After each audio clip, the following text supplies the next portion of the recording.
Retour dans ce somptueux cloître du monastère de Géronimos pour notre émission consacrée à Lisbonne et à l'héritage portugais. Dejanira Couto, bonsoir. Bonsoir. Merci d'être avec nous. Vous êtes maître de conférence à l'École pratique des hautes études. Vous êtes auteur d'un ouvrage de référence sur Lisbonne et vous êtes né ici, même si vous êtes d'origine indienne. On en parlera tout à l'heure. Alors pourquoi ce monastère a-t-il été construit ici, en plein cœur de la ville et au bord de l'eau ? Le monastère a été construit ici parce que pour Dom Manuel, nous sommes aux portes de l'océan. C'était extrêmement important d'être au plus près de son empire colonial au-delà des mers. D'autre part, le monastère devait être aussi un panthéon royal. Dom Manuel s'était marié avec les filles l'une après l'autre des rois catholiques et il souhaitait que le panthéon devienne un petit peu le panthéon de la famille royale de la dynastie. Alors à cette époque, les Portugais sont les premiers à arriver au Tibet, en Afrique, en Inde, en Chine. Comment vous l'expliquez ? Alors à cette époque, le Portugal est un pays assez riche, très développé du point de vue économique. On réunit ici un énorme savoir-faire en matière de sciences nautiques. On a donc des grands navigateurs. D'autre part, la Méditerranée, elle est chasse gardée de grandes puissances maritimes comme Venise.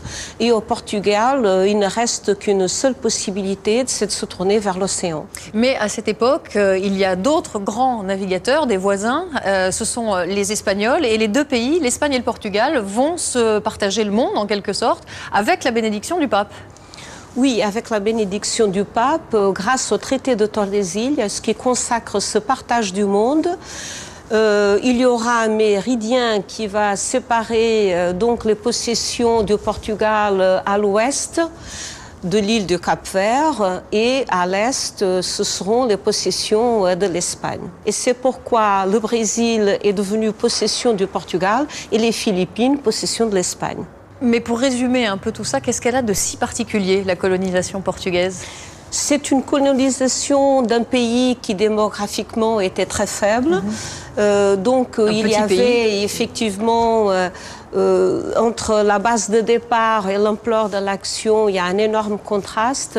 Les Portugais étaient très peu nombreux et donc ils ont dû s'intégrer, ils ont dû s'insérer un petit peu dans les cultures avec lesquelles ils ont du contact. Et ça passait par quoi ? Par des mariages, par exemple ?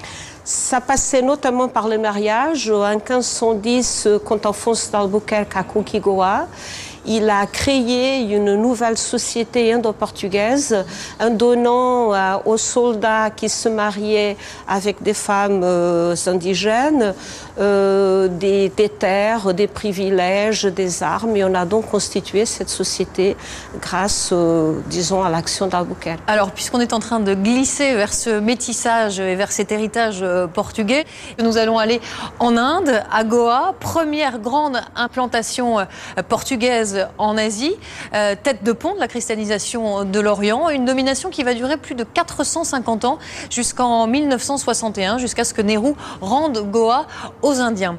Alors comment imaginer aujourd'hui et après le passage des hippies à la fin du XXe siècle ce que fut la grandeur de ce petit État au sud de Bombay ? Eh bien pourtant pas besoin de chercher très loin puisque aujourd'hui des monuments aux fermes en passant par la gastronomie et même le code civil, tout porte encore le sceau de la longue présence portugaise. Goa, l'héritage portugais, c'est un reportage de Jean-Christophe Chaton et Sam Caro.